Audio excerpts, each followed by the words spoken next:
एक सांसद हैं भोपाल की, सुना है कि नहीं सुना है? मैं उनको साध्वी नहीं बोलता हूं, क्योंकि साध्वी की भाषा में ना हिंसा नहीं होती है। जो सन्यासी होता है वो नफरत की बात नहीं करता है।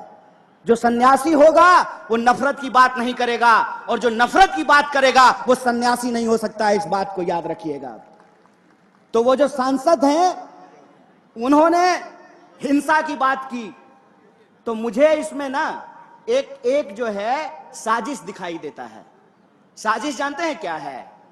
वो सांसद महोदया एक्चुअली जय शाह के पापा का मजाक उड़ा रहे थे। जय शाह के पापा का मजाक कैसे उड़ा रहे थे?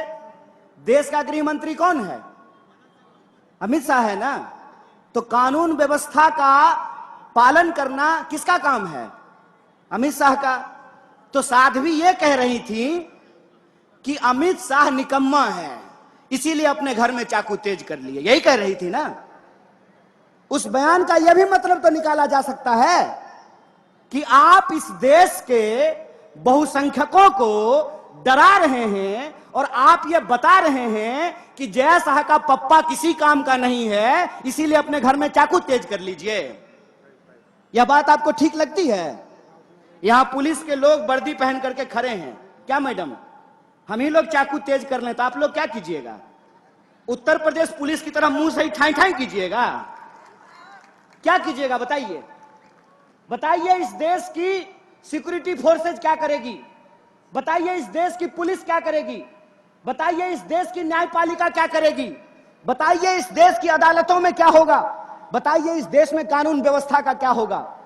अगर हमको अपने घर में चाकू तेज करना है तो फिर गृह मंत्री किस लिए है? अपने बेटा को बीसीसीआई का सेक्रेटरी बनाने के लिए? किस लिए है गृह मंत्री? किस लिए है रक्षा मंत्री? इस सवाल को अपने मन में पूछिए, और इस सवाल को जब आप अपने मन में पूछेंगे तब आपको समझ में आएगा कि ये नफरत की भाषा क्यों बोली जाती है। ये नफरत की भाषा इसलिए बोली जाती है ताकि हम आपस में लड़ने लगें, और जब हम आपस में लड़ने लगेंगे तो हमारा रेलवे बेच करके अपने दोस्त की तिजोरी में साहब पहुंचा देंगे। साहब ने कहा कि हम ट्रेन के डब्बे में चाय बेचते थे। गुरु, हम आपको चाय बेचते हुए तो नहीं देखे हैं, लेकिन रेलवे बेचते हुए आपको देख रहे हैं। गुरु, हम आपको चाय बेचते हुए तो नहीं देखे हैं, लेकिन बीएसएनएल बेचते हुए देख रहे हैं। गुरु, हम आपको चाय बेचते हुए नहीं देखे हैं, लेकिन एलआईसी बेचते हुए देख रहे हैं। देख रहे हैं कि नहीं देख रहे हैं? और अगर कोई चाय बेचने वाला होता तो दूध का दाम बढ़ाता क्या? मैं मोदी जी की तरफ पूछूं क्या? अगर कोई चाय बेचने वाला देश का प्रधानमंत्री होता तो जब नया साल आने वाला है तो 2 रुपया दूध महंगा किया जाता क्या? दूध से इनका नाता नहीं है, चीनियों से जरूर है। दूध से नाता हो ना हो, चीनी से जरूर है। और यह बात मैं क्यों बोल रहा हूं? पहली बार ऐसा हुआ है कि कोई हमारे यहां आ गया, गलत किया।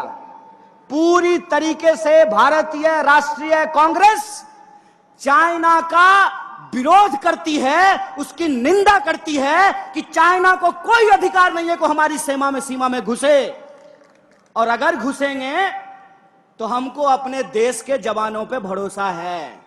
हमारे घर में लोग फौज की नौकरी करते हैं, इसीलिए हमको पता है। अरे जूता नहीं भी होगा ना तो हौसलों से उनका मुकाबला करेंगे, यह बात हम जानते हैं। लेकिन कुछ निकम्मे लोग हैं कि बड़ी चालाकी से वर्दी के पीछे छुप जाते हैं। कभी वर्दी को बदनाम कर देते हैं, कभी वर्दी के पीछे छुप जाते हैं। जब प्रज्ञा बोल रही थी चाकू तेज कर लीजिए, तब वर्दी को बदनाम कर रही थी, पुलिस वालों का मजाक उड़ा रही थी। और जब सरकार से सवाल पूछा गया तो वर्दी के पीछे छुप गए। तो मैं उनसे कहना चाहता हूं कि विपक्ष होने के नाते हम सरकार से सवाल पूछते हैं, और सरकार से सवाल पूछना सेना का अपमान करना नहीं होता है। सरकार यह जवाब दे कि प्रधानमंत्री जब कहते हैं कि ना कोई आया था ना कोई आया है, तो हमारे जवान घायल कैसे हुए, इस सवाल का जवाब रक्षा मंत्री को देना चाहिए। दोस्तों, हम एक गंभीर परिस्थिति से गुजर रहे हैं। इसीलिए भारतीय राष्ट्रीय कांग्रेस जिस तरीके से मजबूत विपक्ष की भूमिका निभा रही है, हमारे एक एक कार्यकर्ताओं को इस देश के एक एक घर तक पहुंचना पड़ेगा। और जो हमारी विचारधारा है, वैष्णव जनते तेने कहिए पीड़ पड़ाई जाने दे। वैष्णव होने का मतलब होता है दूसरे के दुख दर्द में शामिल होना। और आज इस देश का दुख दर्द क्या है? दुख दर्द यह है कि जीएसटी और नोटबंदी के चलते इस देश के व्यापार को तबाह कर दिया गया है। दुख दर्द यह है कि 100 में से 45 लोग बेरोजगार होकर के घूम रहे हैं। दर्द यह है कि हर 15वें 16वें मिनट में हमारी किसी महिला के साथ कोई अत्याचार होता है। दर्द यह है कि शोषितों वंचितों के ऊपर अत्याचार हो रहा है। दर्द यह है कि दिन भर ये साहब क्या भाऊ लाठी लेकर के ड्यूटी करते हैं, बुढ़ापा में पेंशन नहीं मिलेगा तो आपको सुरक्षा मिलेगी।